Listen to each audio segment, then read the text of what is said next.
Olá, turma. Continuando a nossa aula sobre atos processuais, hoje nós vamos iniciar os atos processuais, o tempo e o lugar dos atos processuais, que estão previstos a partir lá do artigo 212 do CPC. Nós já vimos os atos processuais em geral, que iniciou lá no artigo 188, vimos da prática eletrônica dos atos processuais, vimos dos atos processuais das partes, vimos dos atos ou pronunciamentos do juiz, vimos também dos atos do escrivão ou do chefe de secretaria, e a partir de agora nós vamos ver do tempo e do lugar dos atos processuais. Nós vamos iniciar no artigo 212 do CPC, que vai falar sobre do tempo dos atos processuais. O artigo 212, vocês devem acompanhar comigo, como eu estou sempre solicitando a vocês, por meio do CPC ou de um vade-mecum, porque a gente vai ficar sempre transitando entre o CPC e a Constituição Federal. Então, é sempre importante que vocês estejam acompanhados de um vade-mecum. Pode baixar no aplicativo aí no seu celular, pode acessar através do Google, só colocar no Google CPC de 2015, Constituição Federal de 88, que vocês tenham acesso à lei na íntegra do que consta lá no site do Planalto, ou vocês também podem ter a versão impressa, certo? Mas é sempre importante vocês estarem acompanhando todas as nossas aulas esse semestre com o CPC na mão, porque a nossa disciplina, que é Processo de Conhecimento, ela é totalmente vinculada à legislação, ao texto de lei. Então, nós vamos analisar o texto de lei e vamos interpretá-lo, certo? Então, desculpem, minha alergia de sempre me matando. Desculpa. Enfim, continuando. Vamos iniciar o artigo 212 do CPC. Vamos ler lá o que diz o artigo 212 do CPC. Os atos processuais serão realizados em dias úteis das 6 às 20 horas.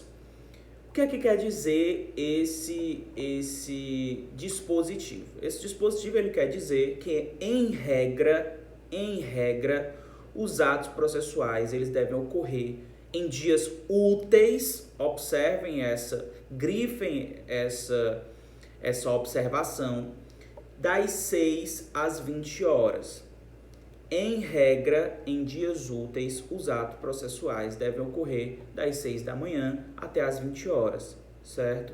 Só que há exceções a essa regra. E a primeira exceção consta lá do artigo 93, inciso 12 da Constituição Federal, certo? Abram aí o artigo 93, inciso 12 da Constituição Federal.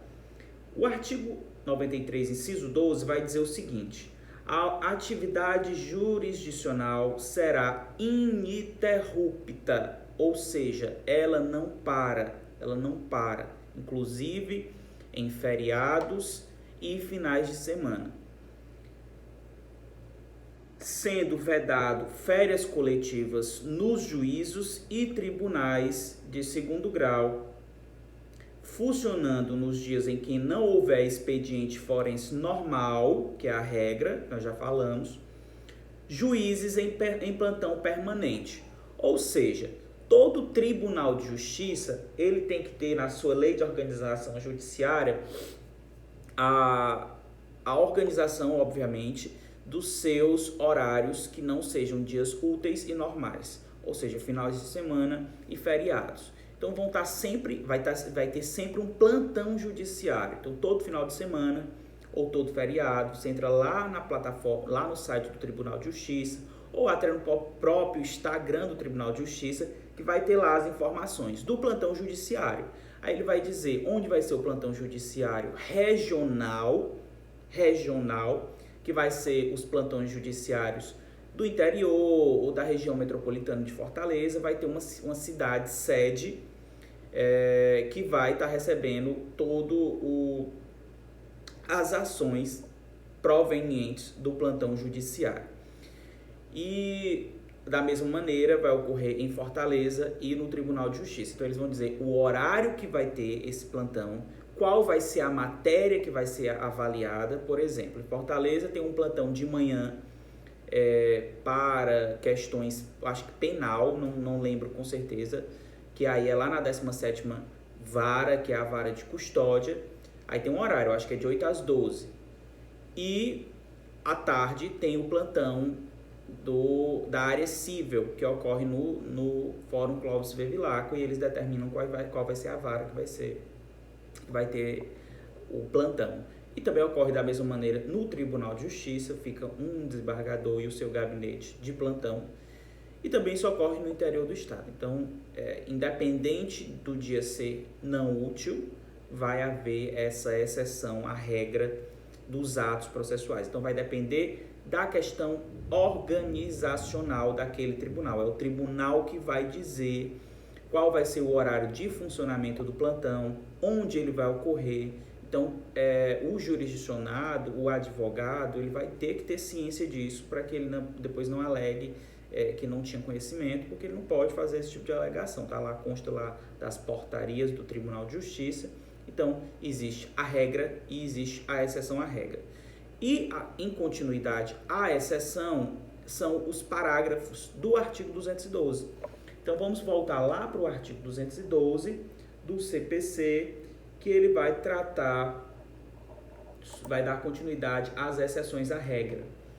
O parágrafo 1º diz o seguinte: serão concluídos, após as 20 horas, os atos iniciados antes, quando o adiamento prejudicar a diligência ou causar grave dano.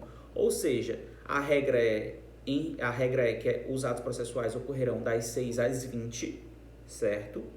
Contudo, poderá ser concluído o ato que já estava em andamento após as 20 horas, se esse ato não for realizado naquele dia, poder causar grave lesão ou prejuízo a alguém.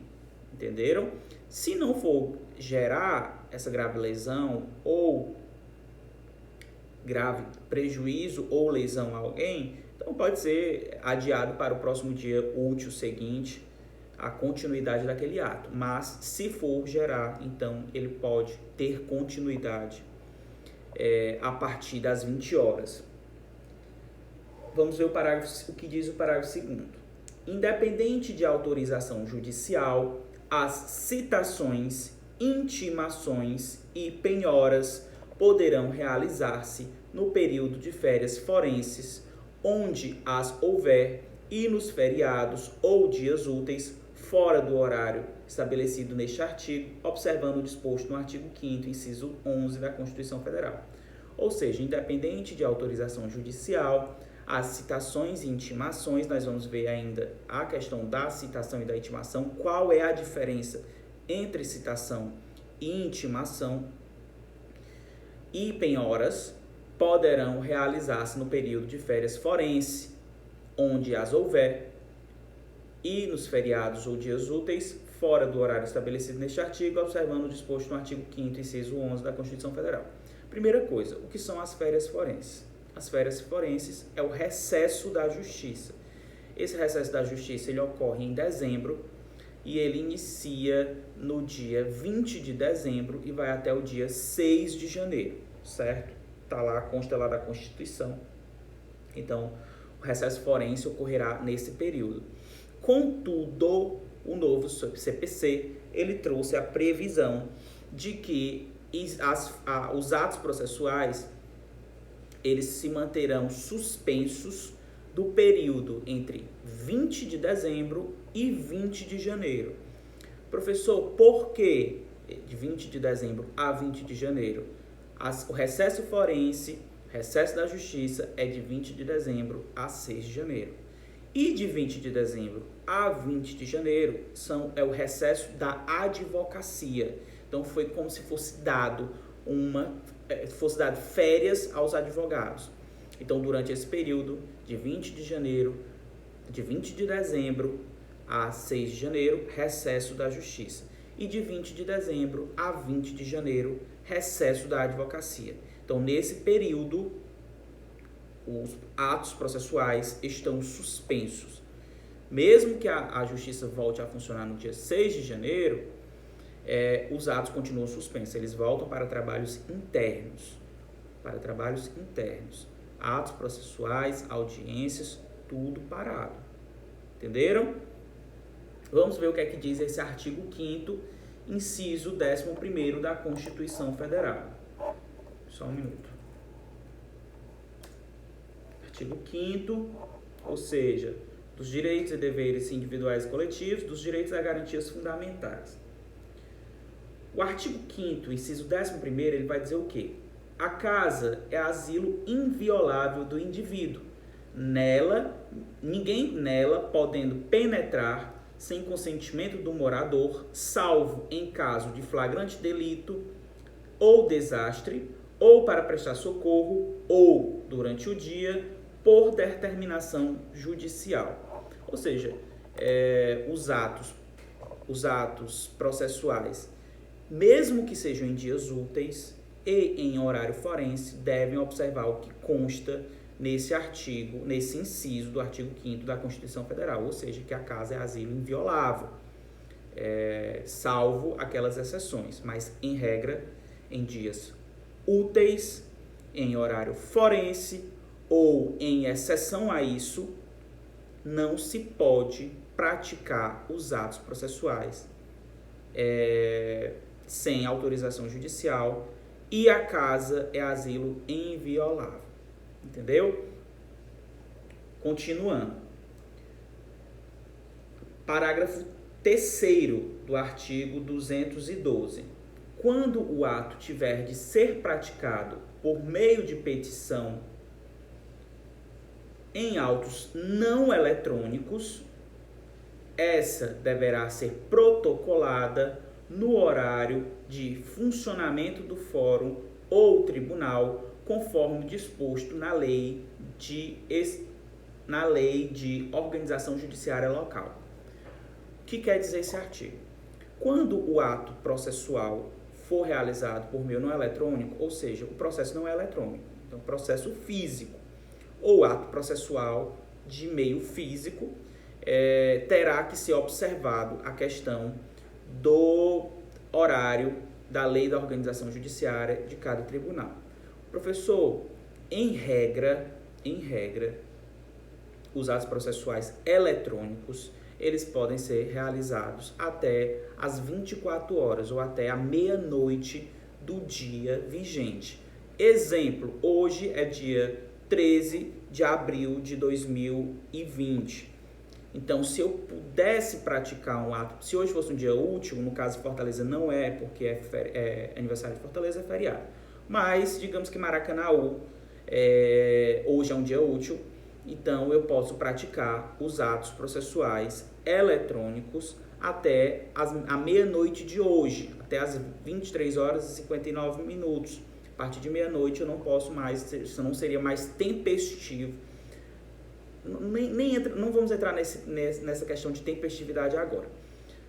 Digamos que eu tenho um ato processual, uma petição para ingressar, não tenho prazo para isso, é uma petição inicial, então eu posso ingressar a qualquer momento, só que eu só tenho até meia-noite de hoje para ingressar com aquela petição. A partir de meia-noite já passa para o dia seguinte, então eu já ingressaria na data de amanhã. Então os atos processuais eles podem ser praticados até a meia-noite. Só que os atos não eletrônicos, eles devem ser realizados de acordo com o horário daquele fórum, daquele tribunal. Então, por exemplo, a comarca aqui de Miraíma, aqui no interior do Ceará, certa vez eu fui fazer um protocolo pessoalmente, porque o procedimento não é eletrônico ainda, e eu cheguei lá às 16 horas, 4 horas da tarde. Em regra, nós vimos que os atos processuais, os tribunais, eles devem funcionar das 6 da manhã até as 20 horas. Só que aqui no estado do Ceará não ocorre dessa maneira. Ocorre das 8 da manhã até as 18 horas, certo? Então, já foge a regra geral, porque eles podem implementar isso de acordo com a organização judiciária deles, a lei de organização judiciária de cada estado. é um procedimento que cabe ao Estado. A regra do CPC é a regra geral, mas os estados podem se adequar, inclusive os municípios. No caso do município de Miraíma, eu cheguei lá 4 horas da tarde e o fórum estava fechado, porque lá o fórum só funciona das 8 da manhã até as 14 horas. Então, assim, se fosse um ato que eu deveria cumprir o prazo, eu já teria perdido o prazo, se eu não tivesse me atentado para isso, e eu realmente não me atentei. Graças a Deus não era uma petição que necessitaria de prazo para isso, era uma petição intermediária comum, um pedido que eu estava fazendo no processo, que eu não deveria cumprir prazo, então deu tudo certo, mas eu não sabia realmente em relação a isso. Professor, mas por que ocorre isso? Porque muitos dos fóruns de interior, eles trabalham com o auxílio de servidores da prefeitura, porque o Tribunal de Justiça não tem quadro suficiente de servidores, então a prefeitura cede alguns servidores para auxiliar o Poder Judiciário, eles têm um convênio.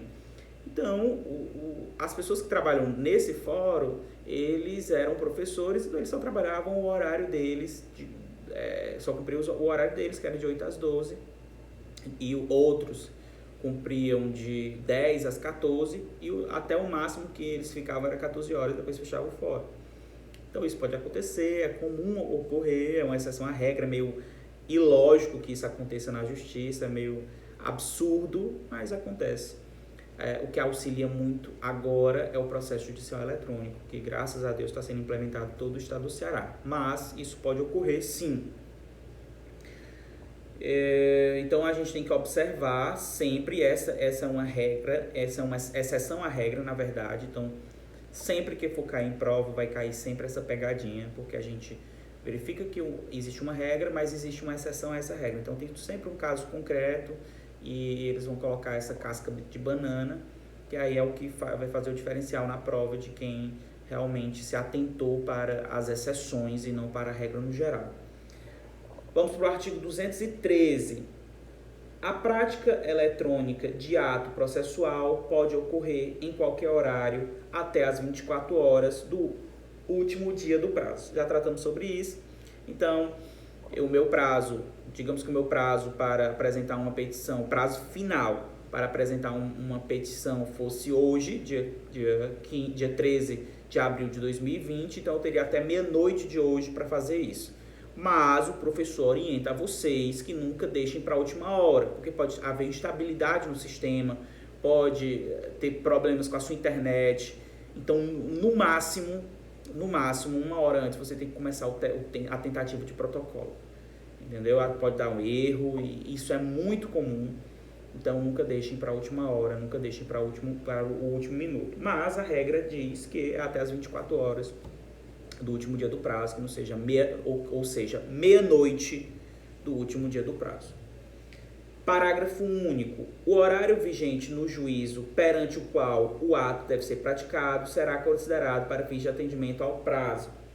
O horário vigente no juízo perante o qual o ato deve ser praticado será considerado para fins de atendimento do prazo. Professor, o que quer dizer esse artigo? Esse artigo quer dizer que eu devo observar o horário local de que deve ser praticado o ato. Ou seja, meu escritório é aqui no estado do Ceará, só que eu tenho que fazer um protocolo lá no Tribunal de Justiça do Acre. Sabemos que, em regra, o horário do Acre é diferente dos demais horários do Brasil, mesmo que a gente não esteja no horário de verão. Mas, sempre que eu for protocolizar uma petição lá nesses locais, eu tenho que observar o horário forense de lá, certo? Mesmo que o processo seja eletrônico, pode haver uma divergência. No Acre, eu acho que a diferença é de quase 3 horas para o restante do Brasil. Então, a gente tem que observar o horário de lá, de onde vai ser praticado o ato, e não de onde eu estou o praticando, certo? Então, vamos observar o horário do local que vai ser praticado. Continuando, a gente vai ver agora os próximos artigos, vai ser o 214 e 215 do CPC. Continuando do tempo dos atos processuais, artigo 214, vamos ver o que é que diz o artigo 214. Durante as férias forenses e nos feriados, não se praticarão atos processuais, excetuando-se, né, vamos ver o inciso 1º e o inciso 2º. Gente, sempre quando tratarem sobre férias forenses e nos feriados, então eles vão tratar sobre sábado, domingo e dias que não há atos processuais, certo? Então, sempre que tratar sobre feriados forenses, sobre recesso forense, vai estar tratando sobre aquele final do ano, que nós já tratamos nos artigos anteriores, que é de 20 de dezembro a 6 de janeiro e de 20 de dezembro a 20 de janeiro. E sempre que eles tratarem sobre feriados, vai ser feriados nacionais e sábados e domingos, certo? Então, em regra, sempre que falar sobre feriados, vai ser feriados nacionais e sábado e domingo. Não serão praticados atos processuais. Essa é a regra geral. Mas se excetua essa regra os atos previstos no artigo 212, parágrafo 2º, que nós já vimos, que são aqueles que, independente de autorização judicial, as citações, intimações e penhoras poderão realizar-se no período de férias forenses, onde as houver, e nos feriados ou dias úteis fora do horário estabelecido neste artigo, observando o artigo inciso 5º e tal. Então vai falar aqui sobre as tutelas de urgência, obviamente, e sobre esses procedimentos aqui, que é penhora, intimações e citações, que são feitos pelo oficial de justiça. Então, eles podem, durante as férias forenses e nos feriados, serem praticados pelo oficial de justiça. E a tutela de urgência, no inciso 2º, que é aquela questão para não perecer o direito de alguém. Então, como é uma tutela de urgência, ela pode ser, sim, praticada no recesso forense ou fora do horário geral, mesmo que em dias úteis, bem como nos feriados. Então, observem isso, que a exceção à regra é o que sempre é pontuado. A regra, ela é muito comum, então os concursos, as provas não cobram tanto. O que se cobra mais é a exceção à regra. Então, observem sempre e pontuem sempre, grifem sempre a exceção à regra. Vamos tratar agora sobre o artigo 215.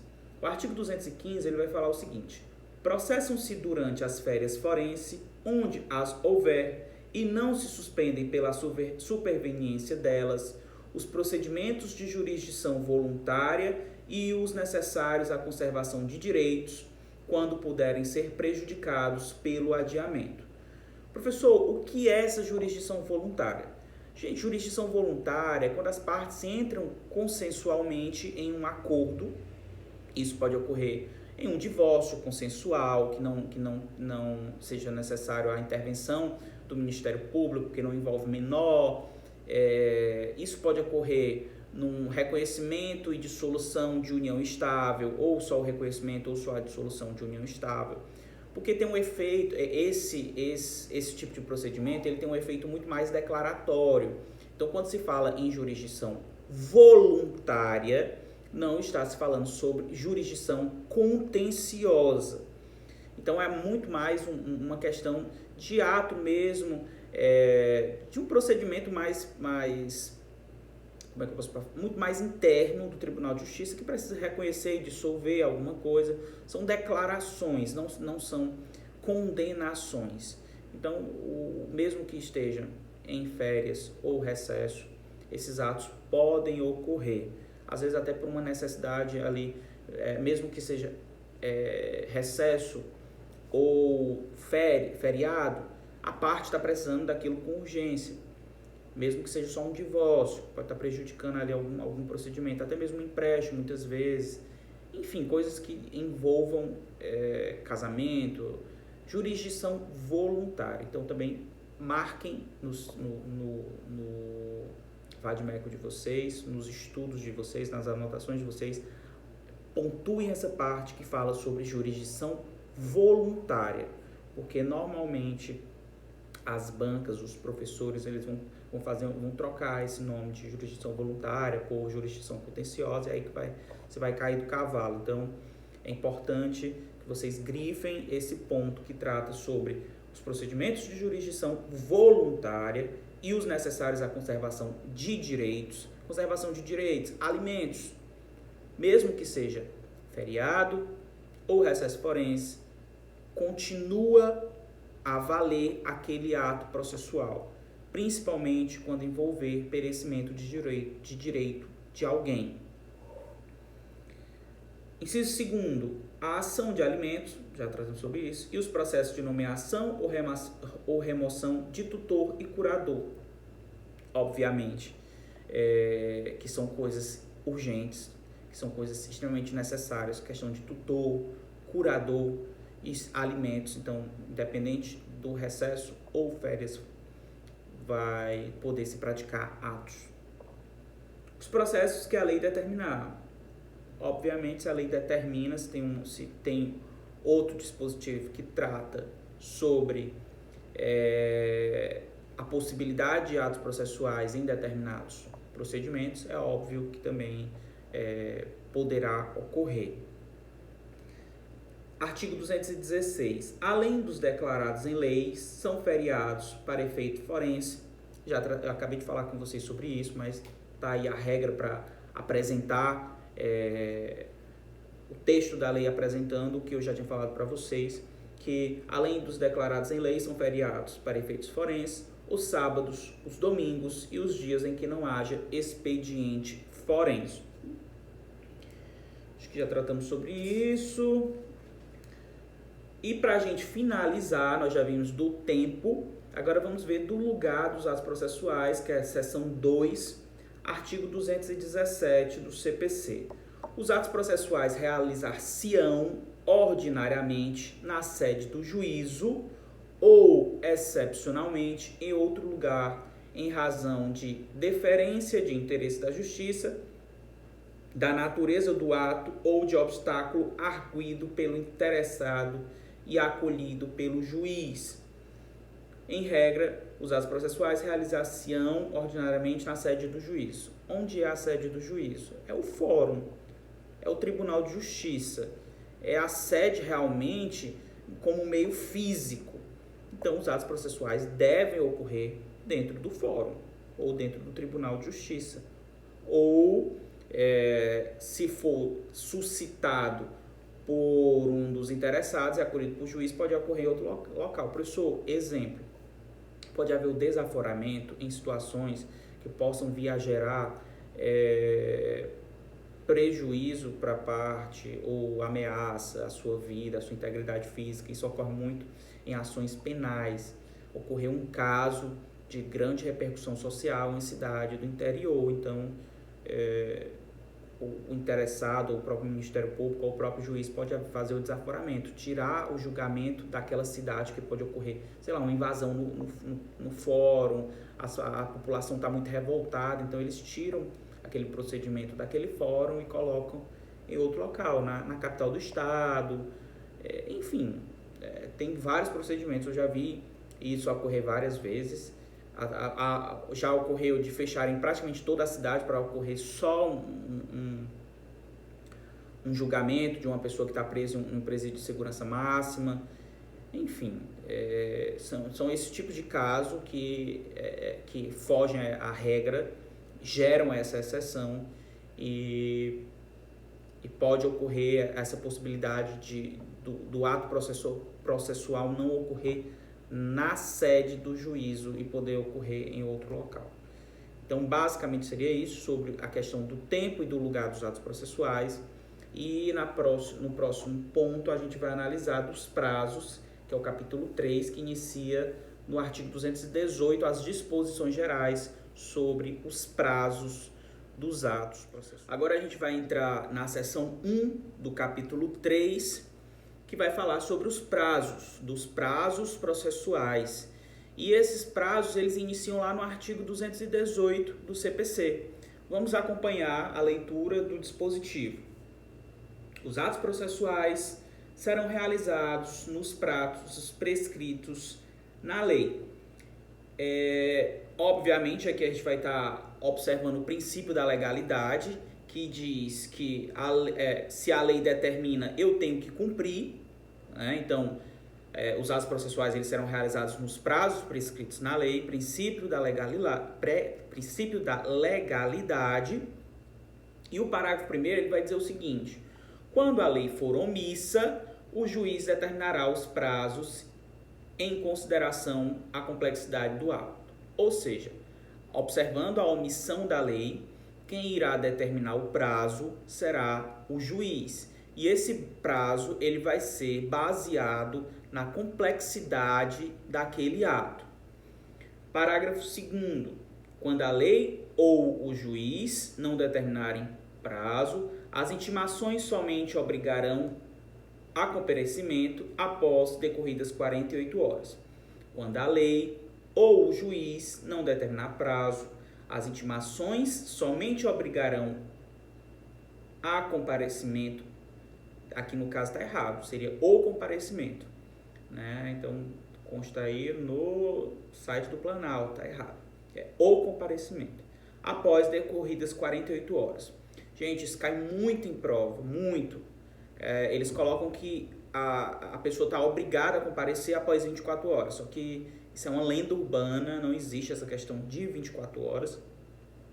O CPC diz que é 48 horas, então é após 48 horas, não é dentro de 48 horas. Ele fala após decorrida 48 horas. Então, se a lei ou o juiz não determinar, o prazo da intimação é de 48 horas, de cumprimento, após 48 horas.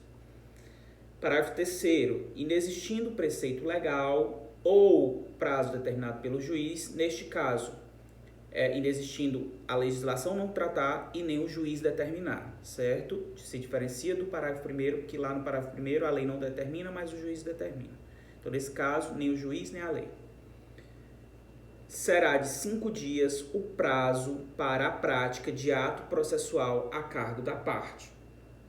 Então, quando não tiver prazo determinado pela lei ou pelo juiz, o prazo deverá ser cumprido de 5 dias. Deixa eu ver se eu tenho alguma coisa a mais para falar com vocês. Esse artigo 4º, ele vai trazer a questão do princípio da celeridade e a questão da finalidade do ato processual, que a gente vai ver agora. Será considerado tempestivo o ato praticado antes do termo inicial do prazo.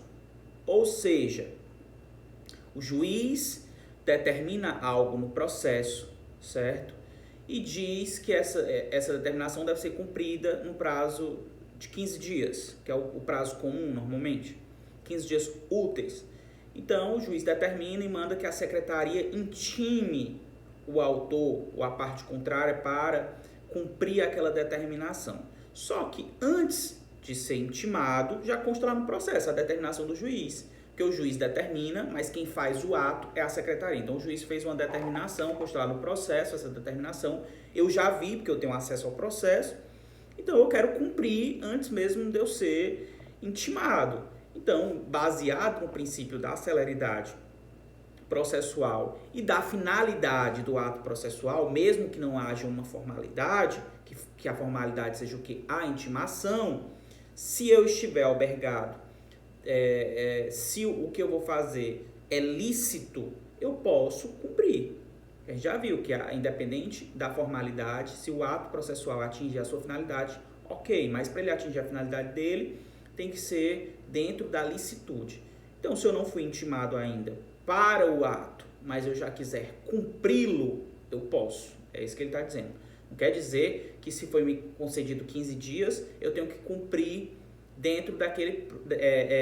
só quando iniciar aquele prazo. Não, eu posso cumprir antes. É isso que diz esse parágrafo 4º do artigo 218. Artigo 219.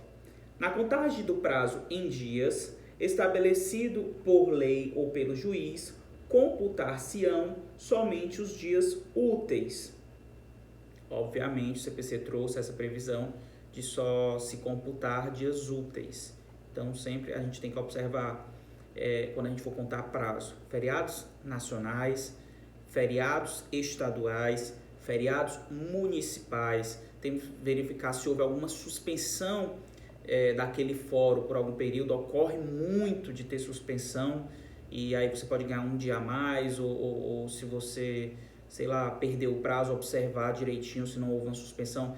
Eles suspendem muito para dedetização de fórum, ou suspendem para questões de regularização de sistema judicial, ou para inspeção. Então eles fecham o fórum, botam uma portaria, então naquele dia está suspenso os prazos, então não conta como dia útil. Então sempre que você for cumprir algum prazo, você observa se está dentro do prazo direitinho, e se não houve portarias daquele fórum ou daquele tribunal ou feriados em relação, para que você possa ganhar um tempo a mais, ou que você, se você não tiver tempestivo, porque a tempestividade é o quê? Você está dentro do prazo. Então eu estou tempestivo. Se eu perdi um prazo, eu estou intempestivo. Intempestivo. Então é isso que vai dizer o caput do artigo 219. E o parágrafo único, ele diz o quê? O disposto neste artigo aplica-se somente aos prazos processuais. O disposto nesse artigo aplica-se somente aos prazos processuais. Então, em relação a prazos processuais, só em dias úteis. Basicamente isso. Artigo 220. Suspende-se o curso do prazo processual nos dias compreendidos entre 20 de dezembro e 20 de janeiro, inclusive. Ou seja, já sabemos que isso é o recesso forense, né? Não é nenhum recesso da justiça, porque o recesso da justiça é de 20 de dezembro a 6 de janeiro, então esse é o recesso forense, que é aquele prazo que dizem que é as férias da advocacia. Então, suspende-se o curso do prazo processual. Mas a gente tem que observar o que consta nos parágrafos. O parágrafo 1º do artigo 220, ele vai dizer o seguinte: ressalvadas as férias individuais e os feriados instituídos por leis, os juízes, membros do Ministério Público, da Defensoria Pública e da Advocacia Pública e os auxiliares da Justiça exercerão suas atribuições durante o período previsto no caput. Ou seja, durante 20 de dezembro a 20 de janeiro, essas pessoas que constam nesse artigo deveriam, em regra, estar trabalhando. Tá? E o artigo é bem claro, ele diz que de 20 de dezembro a 20 de janeiro, ou seja, o que consta no caput, essas pessoas deverão estar exercendo as suas funções. O que vai ocorrer é a suspensão dos prazos. Então, os prazos ficam suspensos para a parte e advogado. Mas essas pessoas que constam aqui, nesse artigo, parágrafo 1º do artigo 219, eles deverão, ressalvadas as férias individuais, ou seja, quando eles estão de férias, quando eles estão de férias, ou feriados instituídos por leis, essas pessoas que constam aqui continuarão a exercer suas atribuições. Só que os conselhos, o Conselho da Magistratura, o Conselho do Ministério Público, eles entenderam da maneira que eles quiseram esse artigo e disseram que nesse período eles estão de férias. Ou seja, tem 30 dias de férias no primeiro semestre, 30 dias de férias no segundo semestre, né, a magistratura, no caso, mais o recesso da justiça. Eu não concordo com isso, sou um crítico ferrenho em relação a isso, mas a lei determina, né? Eles entenderam como quiseram. Espero que isso um dia mude para que se adeque a todas as demais profissões, que são regalias demais, mas o que é que a gente pode fazer, né? Aguardar que um dia o CNJ altere essa condição para que a magistratura, nas questões relacionadas a férias, a regalias em si, ela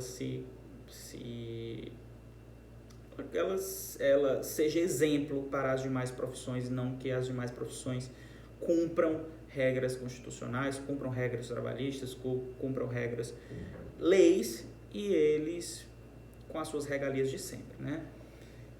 Vamos ver o que diz o parágrafo 2º do artigo 220. Durante a suspensão do prazo, não se realizarão audiências e nem sessões de julgamento. Ou seja, durante essa suspensão do prazo, Obviamente os prazos estão suspensos e também não haverá realização de audiências e nem sessão de julgamento. Realização de audiências e sessões de julgamento no caso de primeiro e segundo grau.